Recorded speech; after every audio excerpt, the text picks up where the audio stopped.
Hello, and welcome back to the official Canyon Chasers podcast, The Braking Zone. We missed you last week. I was away on a grand adventure. We'll talk about that a little bit later. I'm Dave. This is Brian. Brian, yep. Brian is I'm an engineer, road racer. Been doing bikes for a long time with Dave. Who's Dave? Motorcycle instructor and motorcycle journalist. We'll just call it that. And YouTube extraordinaire. YouTube extraordinaire. That's right. I'm internet famous.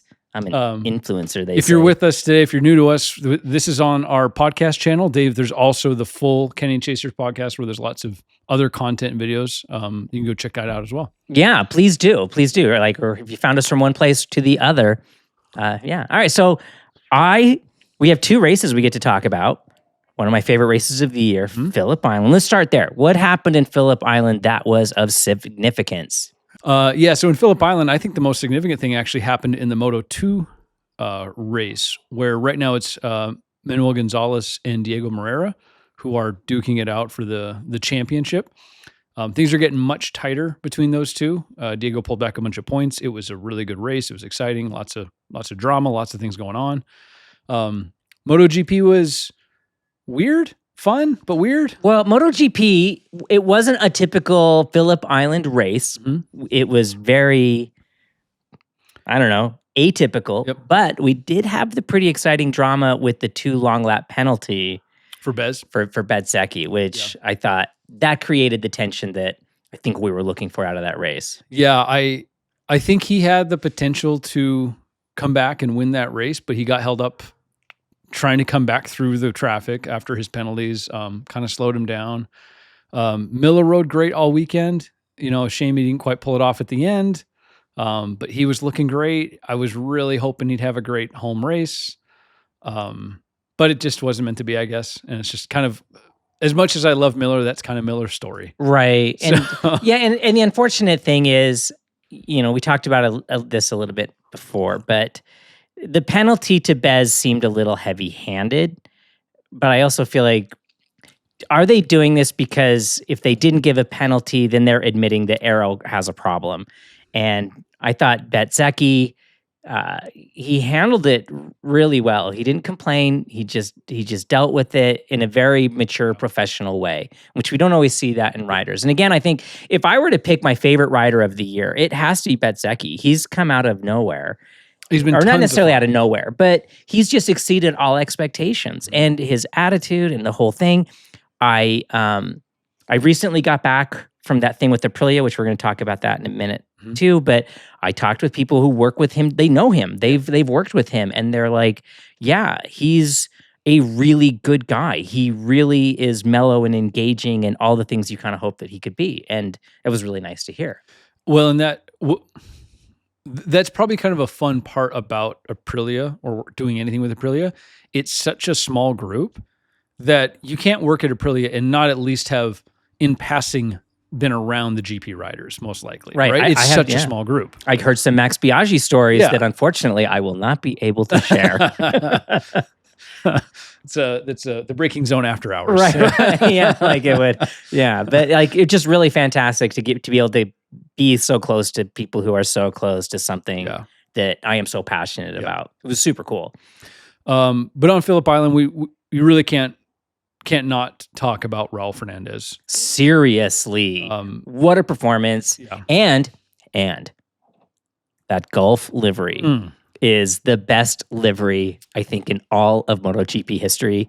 The more I see it, the more I just love it. It makes me want to repaint the bike that's sitting behind you. Yeah. Is that the highlight of the Phillip Island race, is just that paint scheme? That paint scheme. Well, they started the season off with it because Gulf is not their premier sponsor. Right? Trackhouse is it's so good looking. Yeah. Holy cow. It is stunning. Gulf, if you're listening, which I'm sure you're not, give him more money so you can be the title sponsor. And come on, let those colors fly.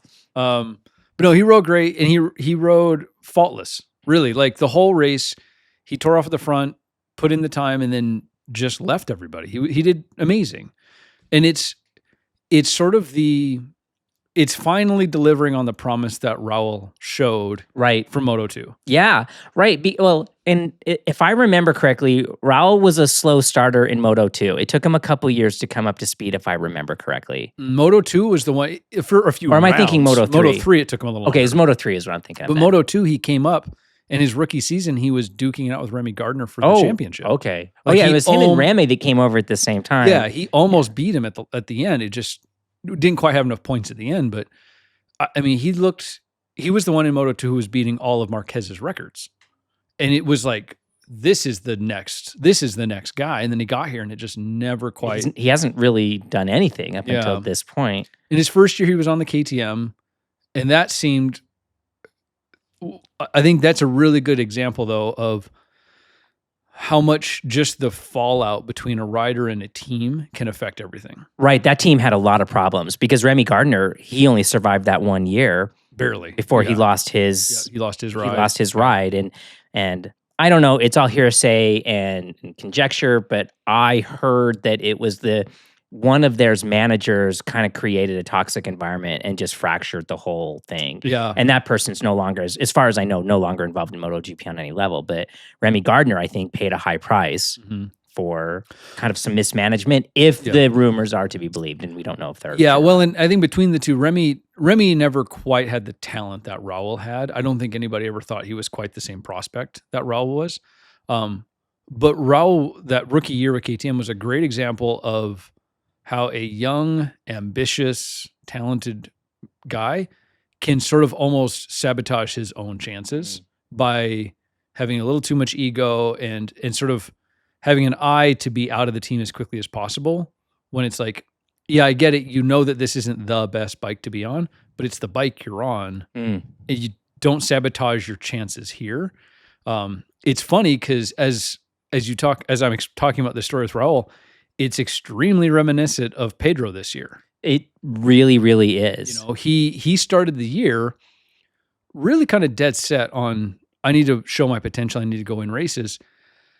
And quickly sort of determining that this KTM isn't good enough. It hasn't improved enough from last season. I need to be on a Ducati yesterday, like as quick as I can get out of here.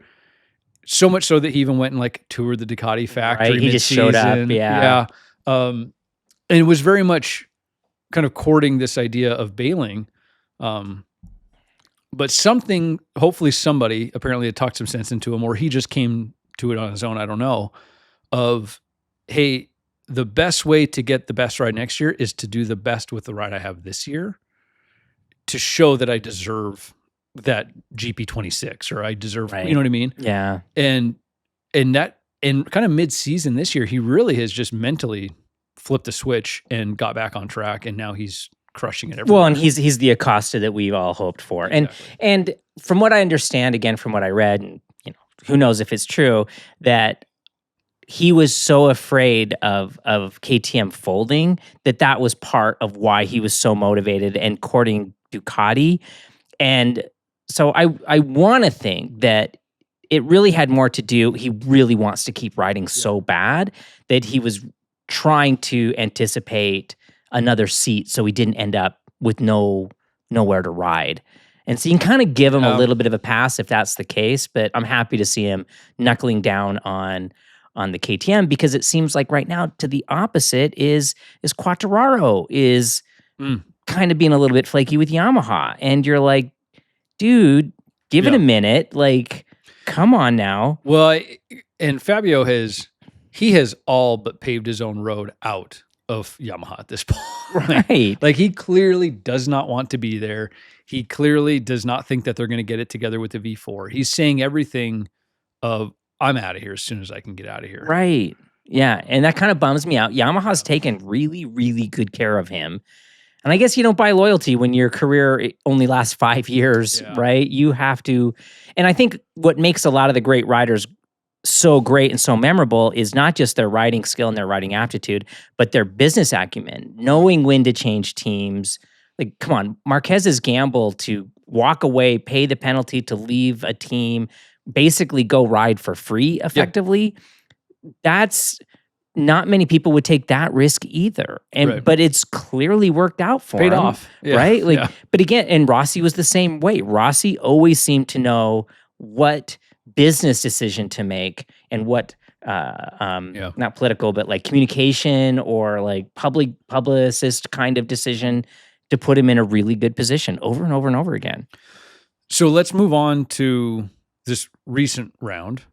Right. I have only seen the sprint. I haven't seen the race yet because I've been home not even for a full 24 hours yet.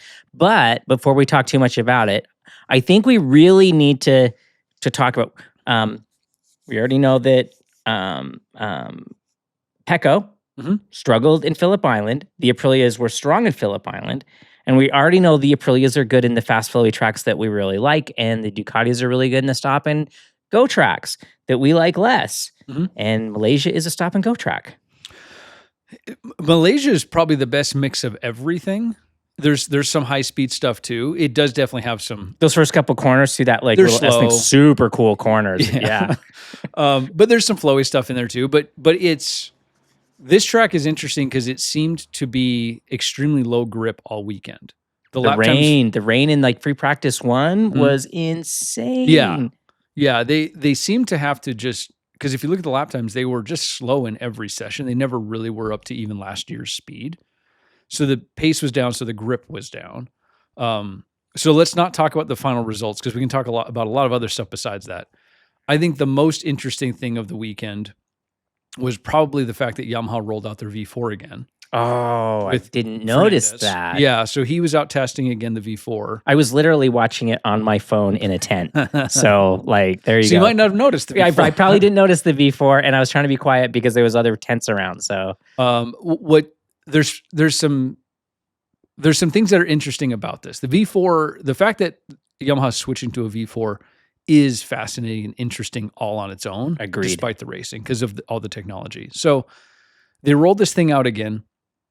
To my eye, I could not tell you what was different from the last time I saw this bike. It basically looked like the same bike.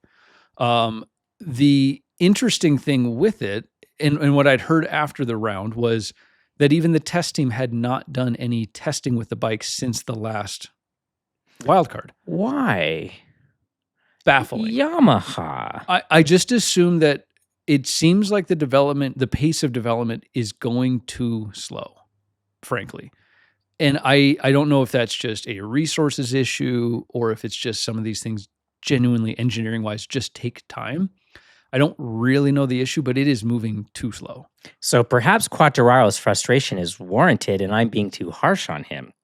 Like I said, when I saw the bike, it looked exactly like the last one we saw, and the reports from people who were at the race event, the other reporters, kind of said the same thing. They're like, we were expecting a step change. Right, like a different swing arm, different new arrow. Tune, new exhaust, new something. Right.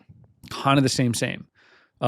So much so that one of the journalists, Peter Baum, who always points out the really technical stuff. Baum, amazing, unbelievable, intelligent. Really, really fantastic. It's one of those people, he speaks, I listen. Yeah. Right. But he pointed out, they showed up, and one of the signs, when you look at these motorcycles, there's things that they can adjust on them. So for example, like even on some of these bikes, you can adjust the headstock position, you can adjust the swing arm pivot, you can adjust engine position, things like that.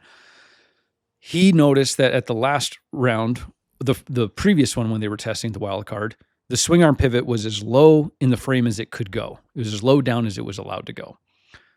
When they showed up again at Sepang, exact same position. It's already at the very end of the adjustment, which tells you what it should be is it should be in the middle of the adjustment, because it means we took the settings that we had and we gave ourselves more window, right? We gave ourselves more depth to go or more height to go if we needed it, but we reset back to center.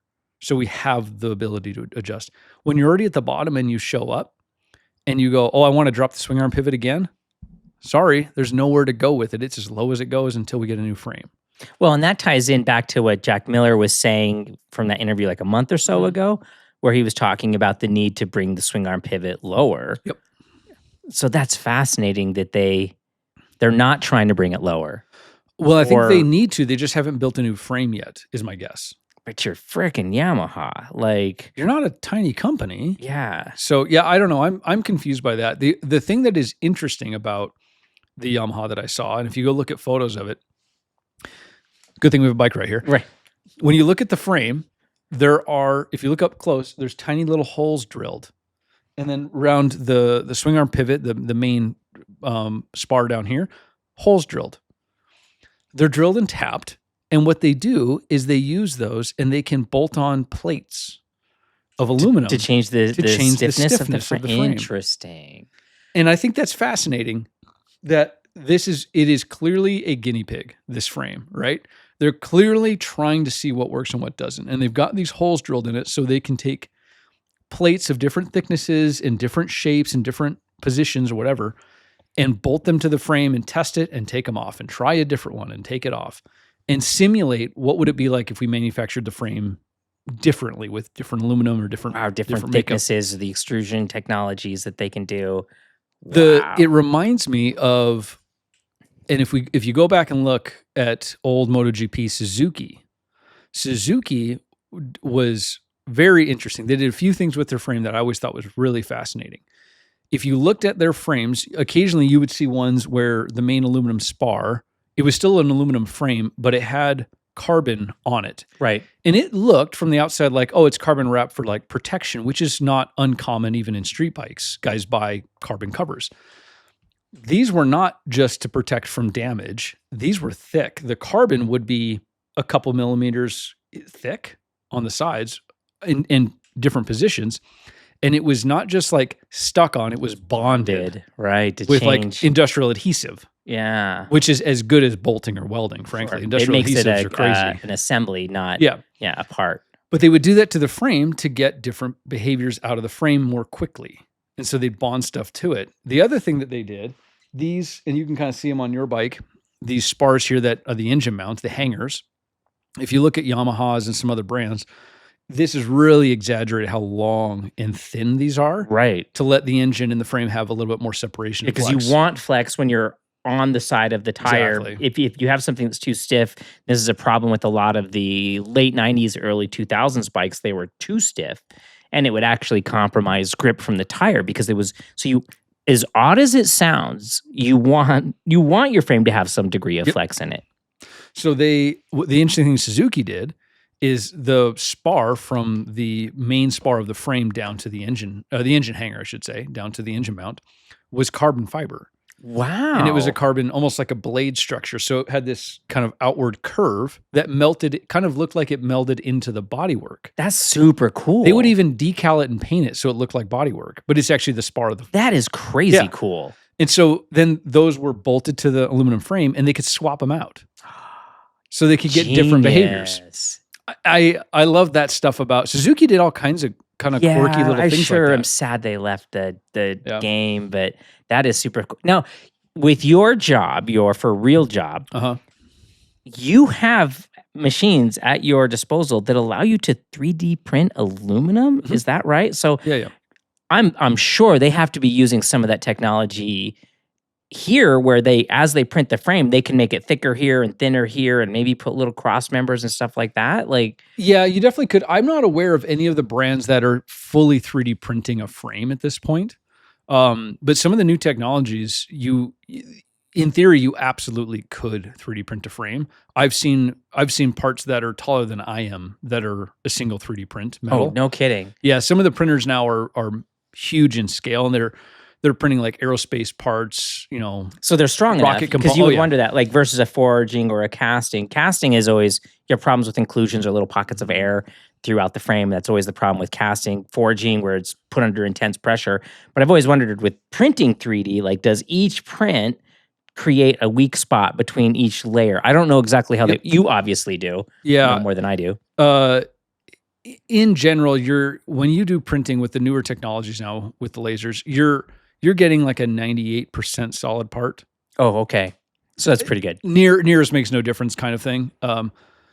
And very, very consistent behavior. So these parts can get, non-destructive inspection. They can do x-rays and other ways of examining the metal itself to see if there's any delaminations or layers that didn't bond correctly. in general, a lot of these companies are getting really, really good with the material and with the process. That said, there are absolutely 3D printed parts all over the bike.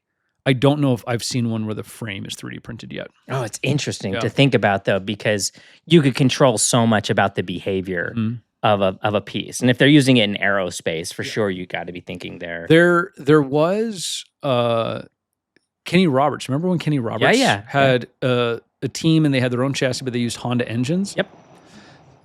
He had gone to some... And I'm maybe somebody can look up in the actual history of this. My memory of it anyway is that they had gone to a company who was basically doing, Kenny Roberts' team, when they were using the Honda engines with their own chassis, they had gone to a company that was doing some version of like a wire EDM process where you'd start with a solid block of aluminum for the frame, and they were using wire EDM to effectively erode the inside of the frame away in a really precise, engineered way. Again, but under that same guise of trying to get the characteristics that they're after. If you look at Yamaha frames, and I think this is always fascinating. If you look at Yamaha frames, there's certain areas of the main spar. When you look at it, it's painted. They always paint their frames black. But when you look at them, it almost looks like wrinkled paper slightly. Right. That's because there are certain parts of that frame that are damn near paper thin. Oh, seriously? Really, really thin. They almost look wavy. That's how thin the metal is in some areas. Oh my gosh. But they know where they're doing it. And so they'll do it like around the area where the engine hanger is. And that engine hanger, whereas yours on this bike, for those on Spotify or Apple, I'm sorry you can't see this, but where yours has this cast piece that's welded on, this big triangle, this would all be one kind of covered sheet of aluminum almost on theirs. Right. But it is paper thin for part of it as it comes down to the hanger. So, and again, all these things are some engineer and test rider have figured out like, hey, that feels better. I can corner better. I can do whatever better when they come up with these designs. But it is fascinating to watch how they do it. So for those who are fans of the main channel who have watched that, where this bike that behind Brian came from, the reason why I ended up with it is there was a hole in the frame. Yeah. The guy had just had shoulder surgery and he was moving it in his garage and he dropped it on a backsleeve wheel stand. And ironically, I ended up with the wheel stand too because but it hit right where the shiny aluminum is. Yeah, it was like kind of in the middle of the... Right. Yeah. And it was, even on this frame, and this is basically, it's relatively old technology by modern standards, even though it's still an extremely good handling bike, that how thin the aluminum was there. You just punched a hole. Right, as opposed to, it was right in front of where the cast piece is that drops down around to the swing arm, and how unbelievable, like, it was like the thickness of like a thick beer can. Like, you could have unbent it with your finger if you could have reached in and grabbed it. Like, it was crazy how thin it was. And it just blows your mind. And thinking back, when I was new to motorcycling was like when the Honda Hawk GT and the BFR 750s came out, and they had these extruded aluminum bars that had like 3 empty channels in the middle of them. And they were gorgeous, right? Because they were polished aluminum. It's part of what I love about this frame. It's polished aluminum. You can see the material. And that was groundbreaking at the time. Because at the time, Honda was, we want to make as straight a line as possible between the headstock and the swing arm pivot. And that's kind of what the Aprilia is doing. That was Honda's whole point back then, because that's where all the stresses are. Hanging the motor, like what you were talking about with the carbon fiber, super fascinating, because that's where a tuning chassis point is. And from what I understand, that's what Ducati's been struggling with, potentially. We don't really know, that the hangers may be too stiff and not allowing the bike to move. And that's what's causing Pecco some of his problems. So unbelievably cool stuff, chassis design. And from an engineering perspective, I still think chassis design is probably the most fascinating part, because it treads into like, is this an art? Is this, it really does. These things are so complicated. The forces they have to deal with, not even like, braking forces, cornering forces, you have twisting, that you need some level of that for compliance, and how much is too stiff and how much is too soft. And then it changes when the horsepower changes. And yeah, it's really, really incredible. Years and years, this is a funny story. years and years and years ago, I was talking to, I don't remember the manufacturer, and it probably doesn't matter, but I was talking to one of the manufacturers about one of their bikes, and they said, well, what do you think about it? Like, what do you think of the handling? And I was like, I think he goes, I'm in the handling department. What do you think of handling? And I was like, well, I think it's the frame's a little too stiff. Like, I get these kind of weird when I'm on the side of the tire, I can feel like it's, and this is back in the era when Honda was dealing with programmed flex. They would actually program flex into the swing arm. It was really a weird thing. It didn't work, but the bike was so stiff that it was kind of weird feeling on the side of the tire. And he goes, oh, no. I'm handling department. That's frame department. And you're like, right? That was the exact. How are you two different departments? Yeah, you guys need to be the same department. Yeah. Because handling but that's like how much our understanding has changed just over, I think that was like 15 years ago. Yeah. You know, what's what? That story has always stuck with me because you're like, no. Well, could you talk to the frame department? Talk to the frame department that maybe your job might be easier? Because I think if this was a little. Oh, it's interesting. Yeah. Speaking of that, I'm going to make you. We're in the edit. We're going to put up a photo right here. I always make Dave do edits here for us.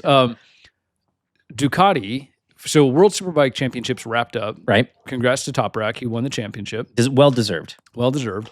It was funny because I think the day after, so he raced for BMW, but now his contract is Yamaha for GP next year. Right. So the day after World Superbike's over, he's now testing for World Superbike Yamaha. Oh, is he really? He literally the following day he's back in his old suit. Like, ha. I thought that was pretty funny. Anyway, Bulaga on the Ducati and the Iker Lacone is now who his teammate is in the factory Ducati, are testing the new 2026 V4R. This thing is a weapon. They showed like some close-up photos. In the thing. Really? Oh man, I'm excited to see these photos. It is cool. It looks so purpose-built. It like the bodywork kind of resembles the street stuff. I'm sure the engine resembles it as much as it has to. As much as and it has nothing to. else. It does not look like a street bike. It like some parts of the tail, the subframe even look sort of unfinished and raw. Oh, I love that. Yeah. I love that. Anyway, the part I want to talk about is the swing arm on this thing. And you've not seen it yet. No, I haven't seen it. Nope. You've got to take a look at this thing. So if you go look at the new V4S that somebody can go buy, they got away from the single-sided swing arm, and now it's a dual-sided. But it isn't like two spars that come from the axle. No, it's these two triangles. It kind of is a big arc deal. I think the Yamaha MotoGP is using the same thing. The two delicate little triangles. Yeah. Similar, yeah. And so it goes from the axle at the back, and then these two arms kind of arc forward and then reconnect at the casting, or maybe it's not a casting, but the front piece where it mounts for the pivot. On the street bike, it looks kind of cool, but it's production. You know, it's all one piece. The not the GP, which looks like GP. The World Superbike one looks wild. It's the same idea. It's two separate spars that arc forward, but instead of being like from here forward and then back, they're like these big giant. It looks like there's a big hole cut out in the center of the swing arm. I thought the Ducati already looked like that. It is dramatic, and then they arc forward and reconnect. And you can tell in the shots, like the moving shots, you can see how, if the bike is in line, you can see how thin those arms are that arc forward, but they're really thin laterally. So in theory, there should be a ton of flex side to side, but then very, very rigid through the actual stroke of the wheel. You told me, I don't remember what race it is. You said, go look at the slow motion shot of the Yamaha at 21:36 and whatever. I sent you the timestamp. Yeah, you sent me the timestamp, and I don't remember what race it was, but we'll put that up here too. Yeah, if you can find it again, I'll put. Yeah. If you can find it again, the flex. It was three bikes on their side through a corner, and one of them was the Yamaha, and I don't remember what the other two were, but it was probably the KTM, the Ducati, and the Yamaha. The flex you could visibly see in Quartararo's swing arm was incredible. Yep. It was a lot of flex. It was remarkable how much his rear wheel was twisting, rotating basically. It was insane. Yeah. And is that a good thing or is that a bad thing? And that's the funny thing with when you're trying to do flex like this, because think about it, it really isn't that different than spring rate in a fork or a shock. Yeah, yeah. Right? It is a spring. It's an undamped spring typically, right? Because it's just metal. It's going to have a certain amount of like resistance to movement. But then on a certain bump, maybe that is the exact right amount of movement. So the tire stays pushed in hard to the asphalt and gets tons of grip. And maybe other times it's too soft and it starts like oscillating and wobbling and losing grip. And that's the balance of this. It's like thinner isn't better, thicker isn't better. It's all just a compromise. It might work great here, but it doesn't work great on this corner and vice versa. And so they're always just trying to find, well, what gives us the best overall lap or the best overall race performance? Right. And it's the same thing on a street bike when they design a production bike. If they're going all in on performance of the street bike, they're doing a similar game, right? They're trying to figure out how much flex should a frame have so the rider can actually turn and the thing doesn't feel like it's just understeering off the edge of the road. Right. But let's not give it so much flex that the thing gets a head shake and wobbles down the freeway and scares the hell out of them, right? So it's all just kind of a balance that they have to figure out. The more I'm involved with this silly little thing that a lot of people view as a dangerous toy, the more it depends becomes a core message of this entire sport. In coaching all the riders that I've coached over the years, right? Everyone's like, well, what do I do in this situation? Well, if you're a good instructor, the answer always begins with it depends, because there's just a bazillion different variables. And it's fascinating to hear from you that even when it comes down to the chassis design and swing arm flex and all these other aspects, the right answer is still, it depends. Everything is so conditional. This is not, not regimented rules. If anything, everything about this is about adaptability, right?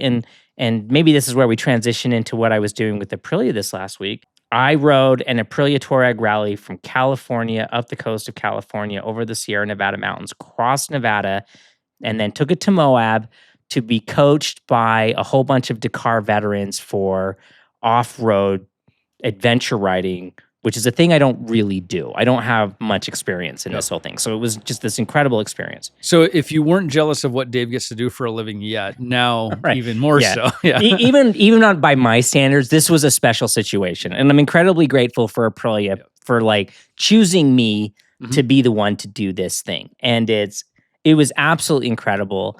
But as the guy who spends more time on asphalt and on track, and I think practicing in a low grip environment is the best way to improve your riding skill.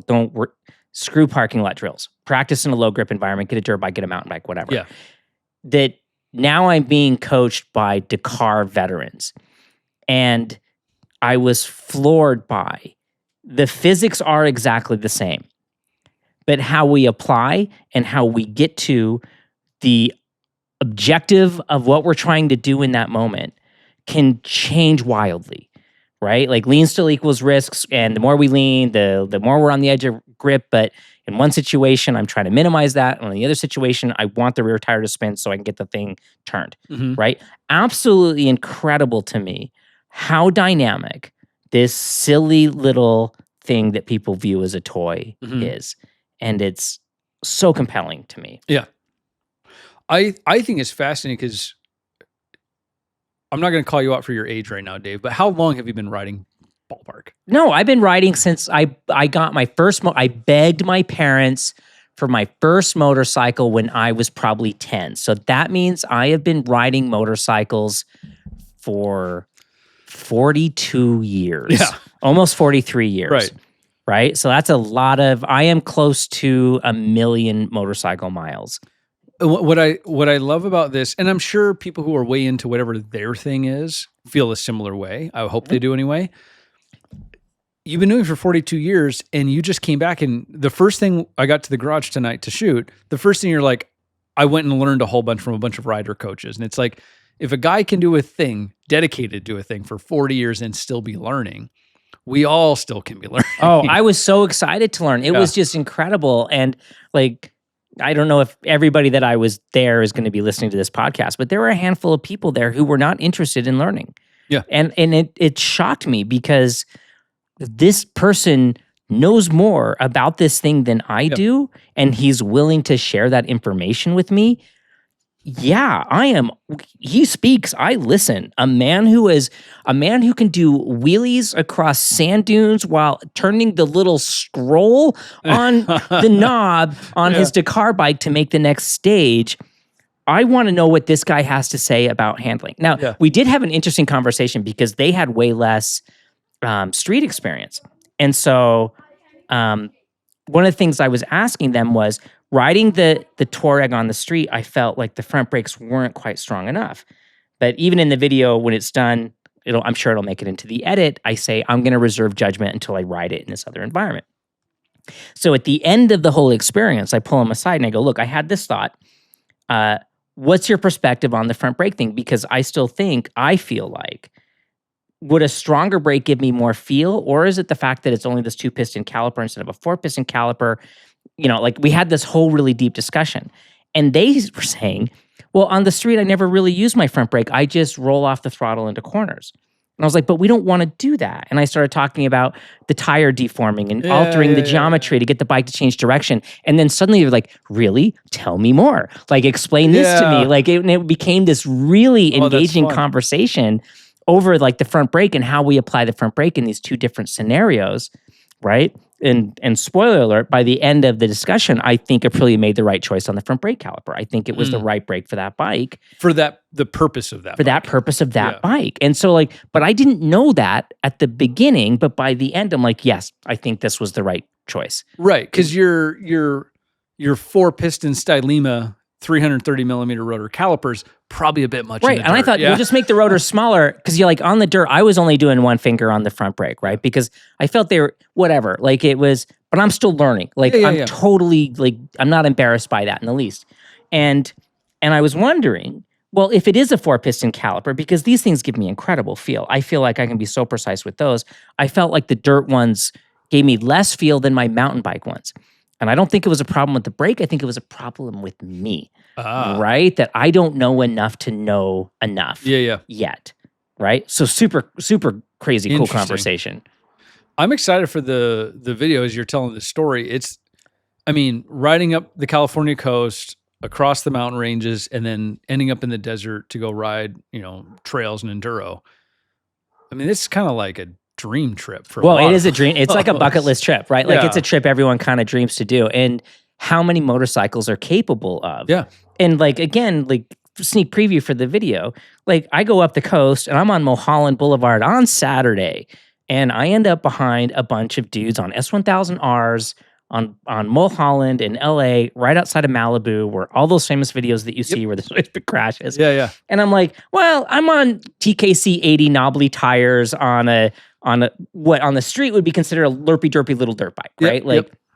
And I'm like, and I'm behind him, like, why are they going so slow? Like I'm so, and I'm like, whatever, I'm passing him, right? And I'm like, maybe they're playing with me, I don't know.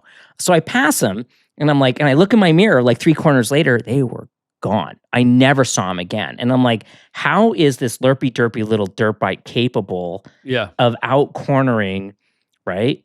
And then crossing Nevada, and then freaking through Moab over slick rock and through mud bogs. Right. How does one motorcycle do all of those 3 things?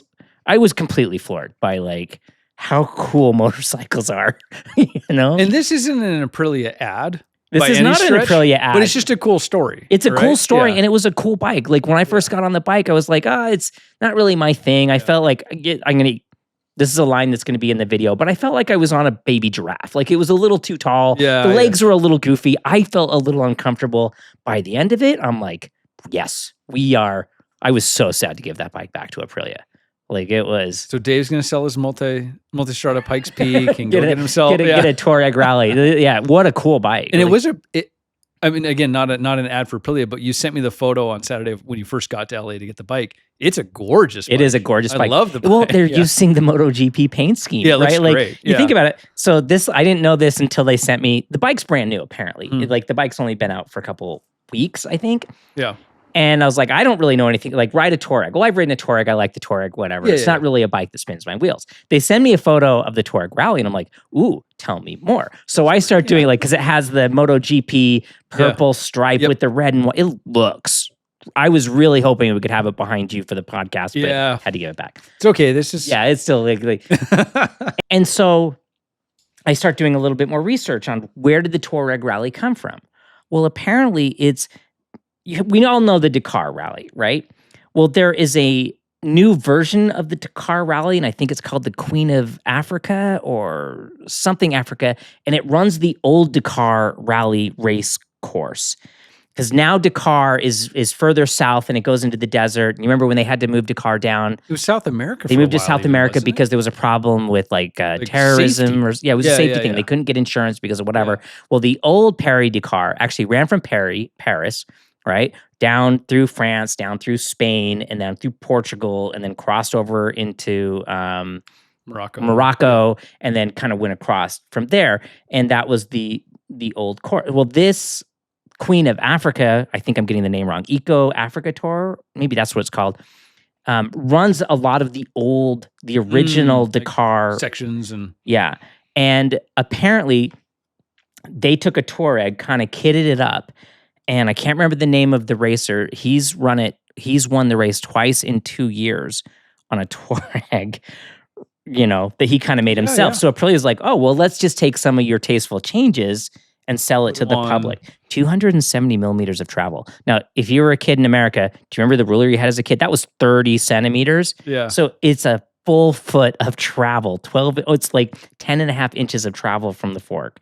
The thing, like, it's a dirt bike. It's a dirt bike, but I'm like flogging it over like canyons and past S1000Rs on knobbly tires. Like, what bike? So you add DNA from MotoGP, you add DNA from Dakar, from rally racing, you end up with a bike that's pretty capable. Good, I do. There's a bit of a tangent on Aprilia for a second, but I'm impressed at what they do by being such a small brand. They are a tiny right? Because they basically have 2 engines, maybe 3 that I'm only aware. I'm only aware of 2, and the second engine is only half of the first engine. They do the 4. Which is brand new, which is the smaller one. But so there's that for like a smaller market bike. But really, they've maximized what they can do with what they've got. It's a V4, and that has the 2-cylinder, or the 2 heads are just flipped around. Right, is all it is. Which is genius. That's the only way to make a V4 affordably cheap. Yeah, it has 2 cam chains because it has. They just flip it 180 degrees on opposite sides. Yeah, it makes parts easier to get. It makes parts cheaper to get. Manufacturing's cheaper. Yeah. You're making fewer things. And then when they do the 660, they're like, oh, well, just like lop off half. We'll just leave the back cylinders off. We'll just leave the front cylinders there. And so it's broadly the same bike. Right. Yeah. And it's, like super clever, right? Yep. And you end up with this motorcycle that's, the 660 makes way more power than it should. It's a little cross-plane parallel twin. The thing, again, another spoiler, the intake noise from that 660 on the Tuareg, because of how they move the gas tank down between your knees, racing heritage, all this cool stuff. The intake noise on that engine, like it comes with an SC Project exhaust. Didn't care. The intake noise was so glorious. It doesn't need a pipe. I am so satisfied with the sound that's coming up into the helmet every time you twist the throttle on that thing. Like, yeah. Again, not sponsored by Aprilia, but like, just like the bike. I fell in love with that motorcycle I've been doing this for a long time. I fell in love with that bike in a way that just doesn't happen all that often. This is fun. I like this. Yeah. Let's change subject slightly. So you're talking about a brand new bike that's just coming out, this Tuareg Rally. The other one that just came out that I think is interesting, and I think some of our listeners will, is the new, finally, KTM has released the 990. Oh my God. I am super excited about this. Finally, the 990 RCR, they're calling it, which I think is a dumb name. I think they kind of missed the boat on the name. Yeah, like what? It should have just been the RC 990. I know. What's with this Not RCR? 990 RCR. Anyway. What's a Ricker? Get it together, KTM. On, KTM. You had it, you spoiled it. Right there in front of you. Spoiled it. Maybe they don't want to compromise the RC8C. Like they don't. I don't know. I think, but RC990. Yeah, it sounded anyway. Yeah. Anyway, little complaints.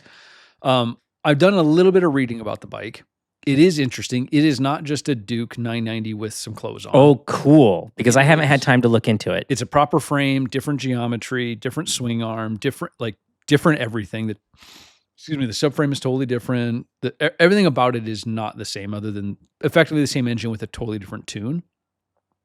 What is interesting, and I think a mistake. Oh, again, dying to know. Totally unfounded because I've not even seen this. Right. But the R9 and the RC990, I'm just going to call it what it is. Yeah. Or like, is it 990? Yeah, it's a 990. They call it a 990. Yeah. The RC990 and the R9 have been the two motorcycles I've been looking forward to the longest. Yeah. So please tell me what you think was a mistake. Because what they did is, this is the actual gas tank on their bike.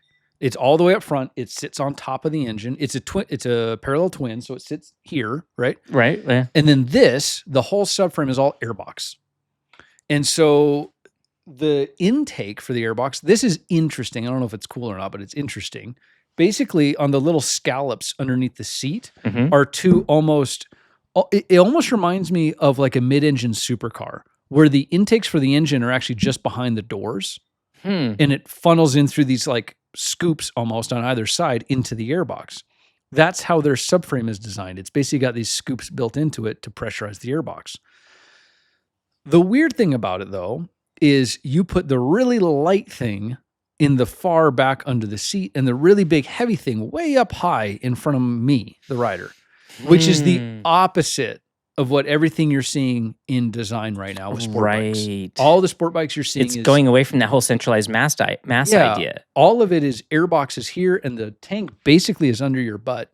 Which is smart, right? Like we talked about, I think, on the last podcast about how clever that is. I've had a Ninja 400, I've had an R3, like I've had these smaller track bikes before, and they also were cheaper. And so they put the gas tank as a gas tank way up high above on top of the engine. And you can absolutely feel the difference between a full tank and a half empty tank. Right. 100% you can tell. For sure. On my CBR 600, which had a fuel tank that was almost vertical in the center here, I could hardly tell when the fuel was full or empty. It hardly made a difference. Yeah, because it's in the center of the bike. And you think about, everyone thinks, and Honda played with this early on, they would put the gas tank actually in the belly pan. And when you, again, this goes back to centralized mass. If you think about how a thing actually is going to change direction, it's not necessarily a wee blow. You kind of want it in the center so it'll pivot around the mass in the center, right? You're an engineer. You understand this better than I do. So Honda's putting the gas tank all the way at the bottom in the belly pan, right? Because we thought lower weight is better, lower center of gravity in a car, was better. that's true. Yeah. And it was terrible. I think they abandoned it almost immediately. It was almost unrideable. And again, as the fuel load changed, the entire handling dynamic of the motorcycle changed. And so they've done this with the airbox in the back. But what's so weird to me is that RC8C, which is a Kramer underneath. Right, yeah. It's all it is, a Kramer with some wing. And the Kramer has, I think, the gas tank's under the seat, isn't it? The subframe is the gas tank. That's what I thought. Yeah. And so I'm just so baffled. Like, you had the blueprint. All you had to do. How did you get it so backward? You had the blueprint. And so because the airbox is all the way in the back, it's not even close to the front of the bike. That little open scoop in the center air intake where there's a headlight, and on, I think, the R9 or the R7, one of them, that comes out, and on the race bodywork, that's kind of ram air for the airbox. Yeah, yeah. It can't be on the 990. Because you have a gas tank in the way. Because the airbox is way in the back.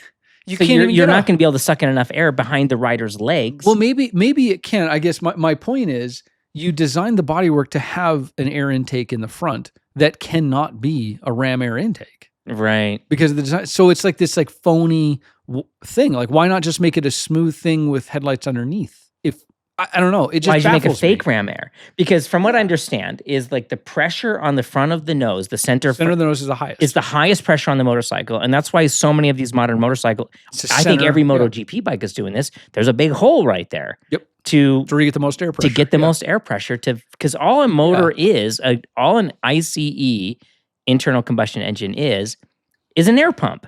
So the more air, that's why a pipe helps. That's why a free flow air filter helps. That's why because all I want to do is get as much air into and out of that engine as quickly as I can to generate the most amount of power. Yeah.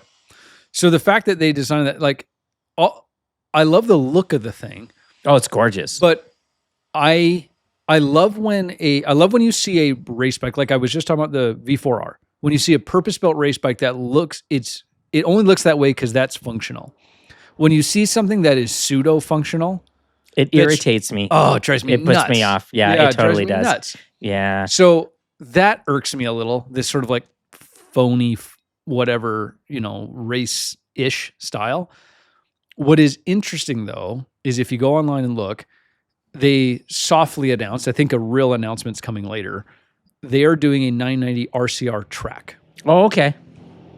Why that's interesting is for decades, you could go down to your dealership and buy a motocross bike that you could pay some money, throw it in your truck, and go straight to the motocross track with. Right. Right. Yeah. Now, maybe it's not tuned perfect, whatever, but it's ready to so go. close. It's ready to go. Yeah. And for the rider who that's what they want to do. Yeah. Why not sell the thing that they want? And so if you're a sport bike rider and you want to go to the track, I have multiple times gone and bought a brand new bike, taken it home, brand new bodywork, stripped all of it off, put it in boxes. Yep. Built it up as a race bike and then gone to the track with it. They sell a track version, which is that. It is a full, no headlights, no taillights, no license plate, turn signal, all that stuff's gone. The electronics are set up for it. The bodywork is more almost like motocross bodywork. The whole set is something like $500. Oh my gosh, could you imagine? And it's like easy the body to work replace. on this motorcycle behind you was over $1,000. I think it was $1,200. Fiberglass, yeah. And yeah, with no paint. Yep. Right? It was gray fiberglass, $1,200 for just the Yep. Yeah, because you need a belly pan to catch his oil if you're not familiar. Yeah. Like that's a big part of it. But the track one comes, you just buy it, and if you smash it up and you need a new piece, you go to your KTM dealer and you order the panel you broke, and he sends you a new panel, and you're off you go. Oh, that would be amazing. Remember Yamaha did this for a small window? You could buy a Graves Yamaha. They were trying to burn up old R6 stock R6 that stock. couldn't meet the new Euro 5 spec. That's what it was. Yeah, but they were the same price. Yeah. And we were like, for a track day person, you're like, but wait a minute. Because when I buy a street bike and I turn it into a track bike, I have street body work that I can sell for a good bit of money. I have a headlight that I can sell for a good bit. I have all these pieces that I can take off to offset the cost. Yep. And that Graves Yamaha kit, I think it was more money than a OEM. It might have been, but I think it came. You didn't have anything you could sell to offset the build. Yeah, but I think it had like the exhaust was on it. It had the Graves exhaust. Other stuff was. Yeah. I agree with you. I think for the guy who's willing to put in the effort and sell parts, it was not a better deal. But we've done it so many times. Yeah, it's a hassle. Building a track bike it sounds fun. Oh man, there's nothing fun about it. Yeah. Mounting bodywork has to be one of the most horrible tasks. I mean, shark skins, and I think is it Woodcraft's bodywork. Armor bodies are the best I've ever worked with as far as mounting. So yeah, we'll do a tech tip for you here. Yeah. All right. So shark skins, I've had great luck with. Amazing luck with shark skins. Yeah. Armor bodies, I've had great luck with. Yep. The very best I ever had though. Oh, I'm dying to hear. TaylorMade. I'm not even familiar with TaylorMade because they don't actually want to make bodywork. TaylorMade worked with Graves. So if you ever have gotten an R6 or an R1 that had Graves bodywork, it was actually TaylorMade was the company that built it. And it comes black. It's fiberglass. It's got black. It's got carbon and Kevlar reinforcements in areas, but it's black. And it's pre-drilled and it bolts up better than OEM stuff. That's incredible. You hold it up and it goes clunk, clunk, clunk, and it's on. And that's it. It's the best stuff. Another bodywork kit that I loved was Tioga, which they do all the little bike race stuff. Oh, for your 390. From a 390. When I only did the belly pan from Tioga, but like Tioga makes stuff for all the little bikes, and it was the same thing, pre-drilled, carbon Kevlar reinforced, and all the whole bolted straight up. Not cheap. Yeah, but boy, it was good. That's the thing is I think. We all think that this stuff should be cheap, but when you get the cheap stuff, man, is it cheap stuff? Oh yeah, you pay for it. You make up that the dollars you saved in the buying it, you make up for in the cursing, sweating, swearing. And there's other brands that I just don't have personal experience with. So that doesn't mean they're good or bad. I just don't know. Like Carbonin, you can actually get carbon fiber stuff. Well, and it's pre-painted. I think a lot of the Carbonin stuff. And it's not crazy expensive. Yeah. I've never used it, so I can't say good or bad. But there's plenty of brands like that. But I've always had good luck with shark skins, armor bodies, and then the TaylorMade stuff was phenomenal. But I think that's a big barrier for a lot of people who want to go get into racing or go get into track riding, like, yes, you have to get rid of the coolant, but most people are going to be comfortable putting in something other than coolant. The bodywork, and then you end up with this motorcycle that's like this gel coat gray or gel coat white. It's really ugly.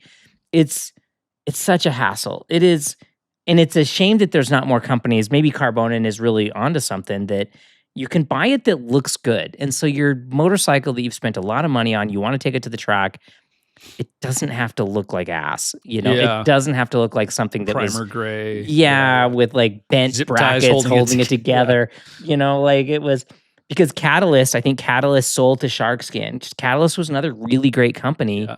They made intake scoops for Ducatis that were so much better than Ducatis. You got a horsepower increase by Just from the putting intake just tube? from putting the intake tubes on. And it got so bad that they refused to sell just their intake tubes because street guys got wise to it and they're like, I don't want the bodywork. I just want the intake tubes. Yeah. That's pretty good. Yeah. Yeah. So, you know, we're actually wearing shirts today that you guys might have noticed. We're wearing matching shirts. Yeah. We didn't organize this beforehand. We didn't like, what are you wearing today, Brian? Are you wearing your Utah SBK shirt today? I'm wearing my Utah SBK shirt today. So we mentioned it on an earlier podcast, but we don't talk about it a ton. I am actually currently the president for the Utah Sport Bike Association, which is here in Utah. It's the local organization. It's been around for 40-something years. Yeah. Started by Nick Einach and Mitch Boehm, which are big names. Very famous. Like a lot of motorcycle culture in America needs to be credited to Nick Einach and Mitch Boehm, who both went to school at the University of Utah. Utah, you wouldn't believe it, but Utah has a pretty significant impact on motorcycle culture in America.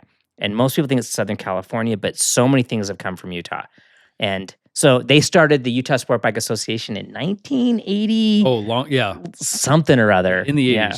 Early 80s, yeah. Like, and so it's been Utah Sport Bike Association for a long time. The problem is Utah USBA. Utah SBA gets confused with Utah Small Business Association quite a bit. A lot. So that's one of the drivers. But in general, it was sort of, hey, we're stepping into this new era. We've got big plans. We've got big ideas of what we want to do. And so we need a brand that kind of helps convey that. So this year in 2026, it'll officially be known as Utah Superbike. That's right. We've been established in the future. Yeah. We are wearing shirts from the future. I love that no one else has pointed out that, like, how are we established in the future if I have it right now? You're the first one that pointed that out to me. But I'm excited about it. There's a lot of cool stuff coming. We're doing some big stuff with the racetrack. We're doing some big stuff with some other organizations. I think there's a kind of a bright future right now. Well, and I think there's going to be a partnership between CanyonChasers and Utah Superbike, which is awesome. I do think the logo looks great. I think it looks fantastic. Whoever did your logo design deserves some credit. It looks good. They did a good job. I'll let them know. Yeah. It wasn't me. But yeah, so I'm excited about that. We've got some big stuff coming for next year. So yeah, because we do have an amazing racetrack here, at least for now. Mm-hmm. This is what we say every year, at least for now. But yeah, Superbike just seems like such a better. I think it's just more clear what we do. Yeah. Yeah. UTSBK, Utah Superbike. Yeah. Yeah, Utah Superbike. So I'm excited about it. I think everybody else is too. Next year's going to be 2026 is going to be an excellent season. We've got a lot of stuff going on. So I'm looking forward to it. And if you are a racer, come ride with us. We do have it's a great track. If you've not ridden Utah Motorsports Park, what are we calling it now? Burt Brothers Motorsports Burt Brothers Motor Park. Motor Park. It's not no more sports. It's just a motor park. Burt Brothers Motor Park. Yeah.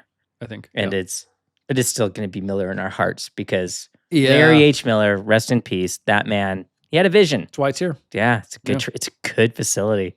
Yeah.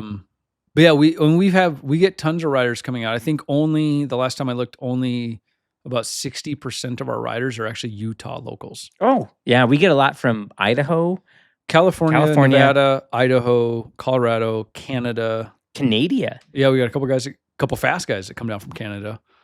Yeah, we draw quite a crowd. Part of it is the facility. The track that we have, we are extremely fortunate at the facility that we have. Right. So most tracks in America favor little bikes. Mm-hmm. There's small little, because they just kind of nestle them in the corner, they build them with whatever. But we do have a handful of big bike-friendly tracks, COTA being the most notable, MotoGP and Formula One. But Utah Motorsports Burt Brothers Motor Park is a big bike friendly track, and there's not many of those, and it's so much fun. It's us. It's Road America. Yeah, Road America. It's Coda. Yeah. Mid Ohio's not bad, but Barber's not bad. Barber's pretty tight. Yeah, I guess I was on a little bike when I was on Barber, so But like, if you want a big bike and you want to stretch its legs, you got a couple options.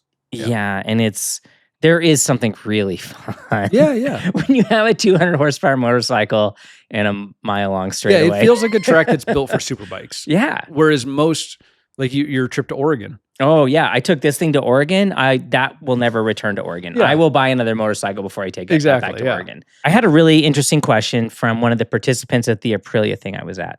And he noticed that I was not wearing any off-road airbag stuff. And he said to me, he asked, "Why are you not wearing airbag stuff?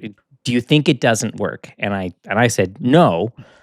I just don't have it yet because this isn't something I do a whole lot. I'm a big believer in airbags." But then we also got a comment on the channel asking us about airbags. So, Brian, as our championship winning racer, what are your thoughts on airbags? So I love this question because I think it is a slightly contentious topic. It is. Weirdly, it is. So why would it be contentious? I'm confused. I think there's some folks. So there's a perception that potentially airbags are dangerous or not safer. What? I think that's worth diving into because I don't actually think it's totally unfounded. Okay. All right. So let me use an analogy. If I tell you is wearing a seatbelt in your car safer or more dangerous? I think the benefits far outweigh the risks. I'm not too worried about being trapped in a lake sinking. By far, I think generally almost everybody assumes a seatbelt is safer. It's much better to stay attached to the seat in a car than it is to not stay attached to the seat. Right. In a crash. Of course, you can come up with the crazy scenarios like I'm sinking in a lake and the seatbelt stuck. But in general, a seatbelt is going to keep you in the car and keep you safer. An airbag is, again, it's going to inflate in front of you. Hopefully, it gives you something softer to hit than a steering wheel column. Right? There's these things that I think the seatbelt is a no-brainer. You're safer with the seatbelt. The airbag, I think some people have questions about because when the airbag inflates, if you're a smaller person, you're sitting closer to the steering wheel. Oh, yeah, because there are some safety things with airbags in cars. You're supposed to be 12 inches away from your steering wheel. There's some questionable things. Like if you've got if my arms are shorter than 12 inches. If you've got a tiny little person, a tiny little grandma in the driver's seat, she's going to sit right next to the wheel, and do you want a bomb going off in her? See over the... Yeah. So I kind of get that there are some scenarios that it may not be a better option always. The airbag with the suit, my analogy to this is I can't think of a scenario where you are not safer with a back protector on than without it. Completely agree. I won't ride anything without a back protector. I think you're always safer with one. I won't wear anything without shoulders, elbows, and knee armor. Like it's rare that I don't have armor on all I the think touch those points. can protect you from injury. Probably not going to make a huge difference on catastrophic. Oh, I completely. Injury, but they will protect your elbow in it. And it's still like all of motorcycling is, and I think this is something a lot of people lose sight of. Motorcycling is at its core, it is mitigating risks. Yep. I am doing something dangerous. And all the techniques that we talk about, even the off-roady stuff and the road racing stuff, all we're trying to do is mitigating risk. Yep. So wearing armor, wearing leather, wearing a helmet, all of these things, we're trying to like stack the odds in our favor. So the airbag, I think, is one of those things that falls into this, like, well, depending on your scenario or your opinion on how this stuff works, you can come up with a situation where it may actually not be a better thing for you. Okay. So hang on to that thought for a second. I'm hanging on to it. Like, I'm not sure. I wear one. I've worn one since 2017. So I don't, just because I don't have one. And that's... You would wear, but like your next suit's going to have one. Yeah, absolutely. Yeah. I just bought a suit right before they became... normal. Yeah. Yeah. So I've had one since 2017. I've had this suit airbag deploy on me twice now. And I don't think either time it was a negative. Right? I think both times it was probably a positive. Now, I still got injured on one of them, which I can get into the story, but in general, I think it's a net positive from a safety perspective. I think for most people, the concern, the elevated risk part of them is you're wearing a suit that's by its very nature supposed to be very tight against you. It's not supposed to shift and move around. Now I have an airbag that inflates. and the pressure inside the airbag is actually really, really high. Oh, is it? But Well, when you've they- experienced it. When they inflate, it's stiff. Like it's not like a squishy pillow. It's stiff. So is it more like wearing like the kid from A Christmas Story? I can't put down my arms, that everything just gets really, really It's tight? stiffer than that. Like when it inflates, it isn't moving. You're not just like squeezing your arms down. It's not moving. It's Interesting. rigid. Okay. But it's because the impact it's designed for is high, Mm-hmm. right? When you think about crashing at, let's just say you're crashing at 60 miles an hour and you're hitting the asphalt at 60 miles an hour, that's a really high acceleration force on A your body. lot of joules there. Yeah, it's a lot of force. The airbag's designed to absorb that and slow it down. And all you're ever doing, we're going to get nerdy here for a second. All you're ever doing when you're trying to protect a person in a crash is you're trying to make the deceleration phase last as long as possible. Right. That's what your helmet's doing. That's all you're trying to do. Because if I take your head and smack it against a hard concrete wall, you're going to have a concussion probably. But if I can make that happen over the course of even a couple of like fractions of a second, you might be fine. Right. Right. So we're just trying to slow down and lengthen how long the deceleration happens. Airbag's doing the same thing. It's just trying to slow down the deceleration before it, gets into your body. So in general, that's what's happening. Now, the risk though is when some of these things inflate, they're so high pressure and the suit is already so tight that it's creating a ton of pressure on joints and parts of your body, such that when you fall now and the airbag gets hit, especially on a thing like a collarbone, which is very susceptible to high pressure and fractures from that when you fall on that stiff airbag, it doesn't have enough give to it, that it literally creates the force that breaks the collarbone. Oh, really? I thought the airbag was preventing collarbone breaks. It depends on how you want to look at it. It depends. We've talked right? about this already today. Yeah, so you can be of the mind that, oh, well, all airbags do is break collarbones because they create so much pressure. Because typically, most airbag systems inflate 2 channels on the chest that goes around the shoulders and the like kind of traps area, and then down your back to protect your spine and your chest. But it does create kind of a puffed up area around your collarbone. So a lot of times when you fall, it can create such a high pressure. Yeah, but wouldn't that prevent like a neck injury, especially a spine injury? I think that's the trade-off that you have to decide, right? Now, I know I have known racers who say, I don't want to wear an airbag because all you do is you break collarbones and you hurt, you get like, they can make more damage than good. Well, and I guess, all right, so we have seen like MotoGP racers this year, they all run airbags with broken collarbones. And my point of the whole thing is, so let's go back to the big crash I had. I've had 2, but the big crash I had, I was in a race. It was turn 1 on the very first lap, and there was a crash in front of me. And I basically ran into the bike that was already down, that was sliding in the middle of turn 1. I hit the bike. It launched me up and over the handlebars, and I flew in the air. The airbag deployed midair, and I landed and tumbled, right? In that crash, I broke my wrist and I broke a collarbone. Could I make an argument that, oh, well, it's because the airbag was putting so much pressure on my collarbone, that's why I broke the collarbone? I guess, but I also didn't hurt my neck.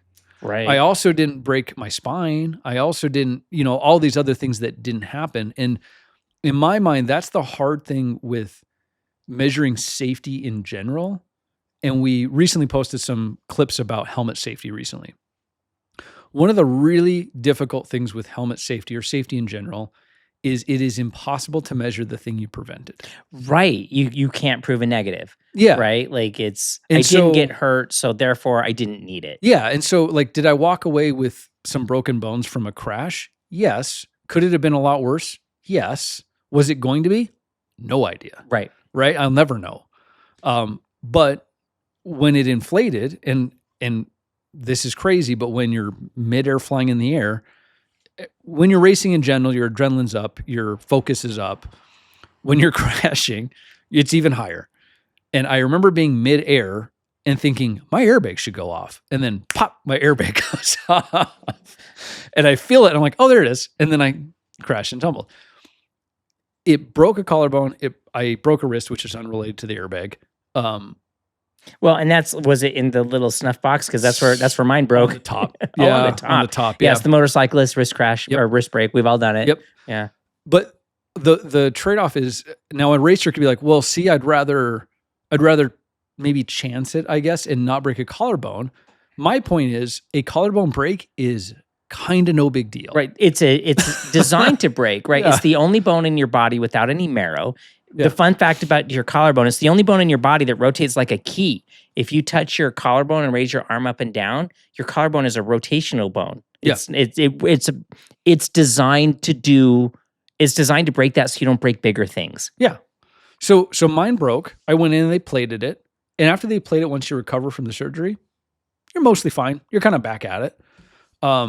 So I think in my mind, why I'm pro airbag is I will absolutely take that risk again. Yeah. If I break another collarbone, so be it. If it protects my neck or my spine, absolutely. Seems like a no-brainer to me. Right.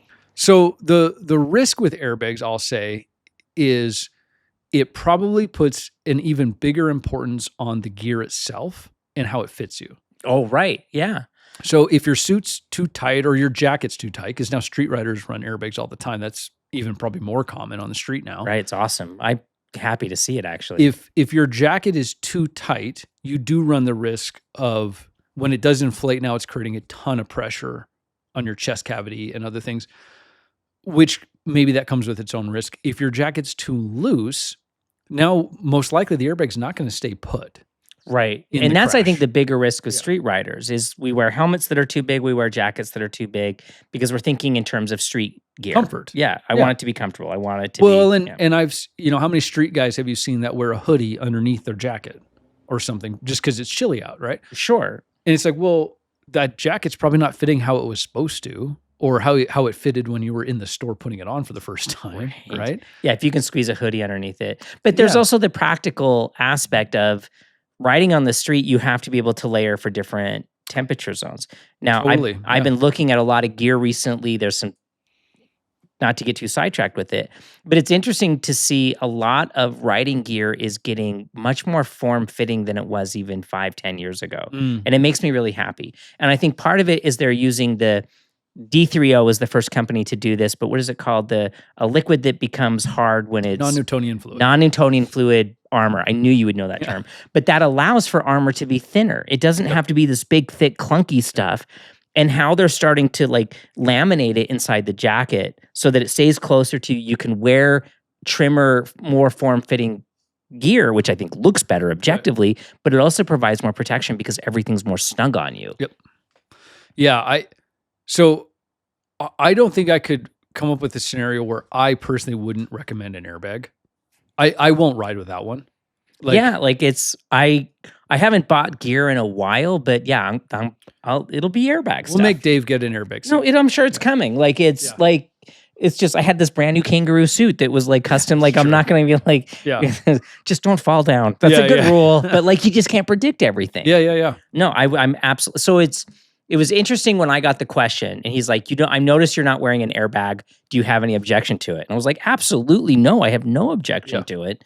I just don't happen to have it. Yeah. And I would say the same thing about ABS and traction control. I rode motorcycles for years without ABS because I just happened to buy one right before ABS kind of became a thing. Yep. My 848, which I put, I think it was 16 or 18,000 track miles on it. Which is like 1 million miles. Which is, like track miles are like dog years. Yeah. Every mile is like 7 years.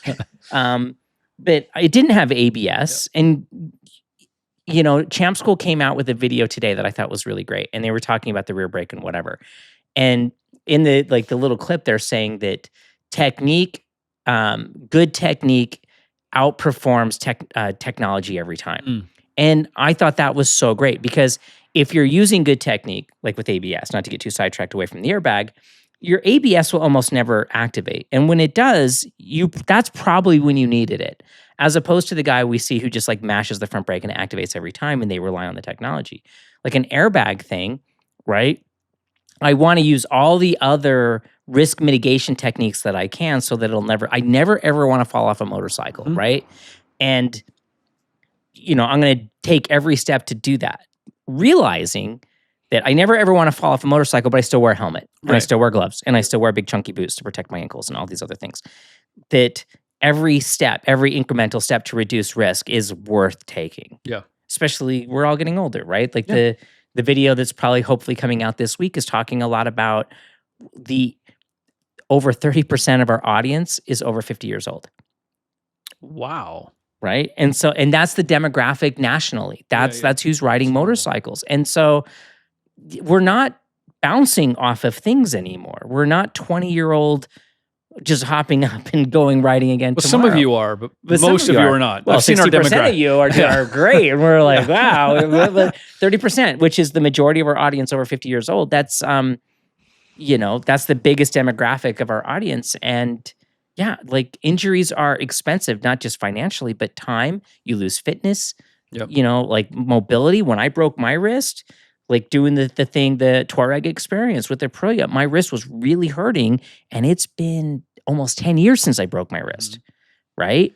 The other thing I'll add on the airbags is not all airbags are created equal. Well, I think that's true of everything. So, but I think this may be even more so because this is it is so tech heavy, the functionality of the thing, right? Does it, I remember when airbags first came out, there was the ones, and I think they still exist, that went over the top of your suit and had like a tether. Right. I know a lot of people that run that. So when they fall off the bike, it yanks kind of a pull cord basically, and then that's what sets off the bag, which is fine. The problem with those is, or with any of those types of systems, is there's a decent likelihood that by the time you are separated enough from the bike, you've already hit the ground. You've already been tumbling. Well, and I have a story about that one. A good friend of mine, he was on a track day and he was goofing around and like talking to, and he snagged the string and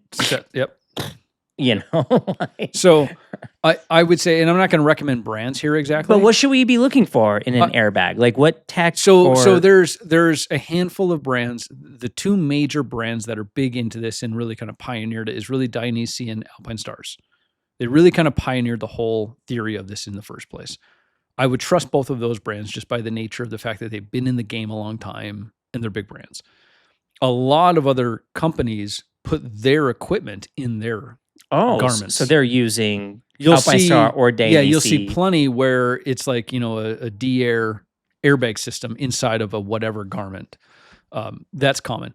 But that's not to say that all of these other brands, there's a handful, I'm blanking on the names of them, that are also doing this, that have their own systems. And I'm not saying that they're bad by any stretch, but it is worth doing your research to understand how they work, what actually sets them off, what activates them, how does the cartridge system work? Like, understand and do your research about how these systems work and decide which one you should get, because they aren't all equal. Right. So just because it's an airbag doesn't mean, right. And I think something else people should consider is what does it take to recharge it? If it does go off, some of them, like in the early days, you had to send it back to. That's mine. Yeah. So I have a because I bought my suit like the year before you bought your suit, which is why I don't have an airbag and you do. But every time mine goes off, I literally have to send it back, and it's hundreds of dollars to get it repacked and reset to work again. Well, but that is something to think about. And some of the newer ones now,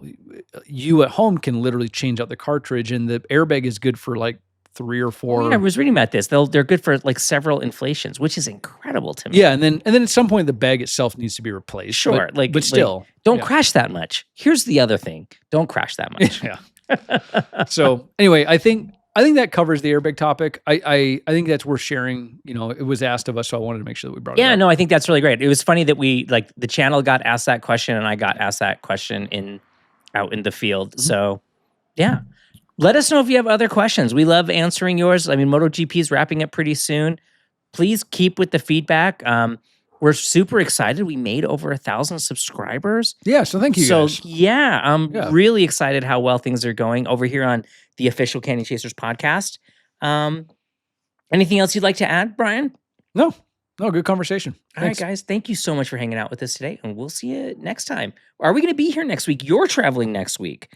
Are we gonna? We'll put something together. We'll put something together. Yeah. Like it's. We'll make this. This is the reality of the real world, right? Yeah, We'll have other stuff to do too. So, all right, guys. Thank you so much for hanging out with us, and we'll see you next time. Thanks.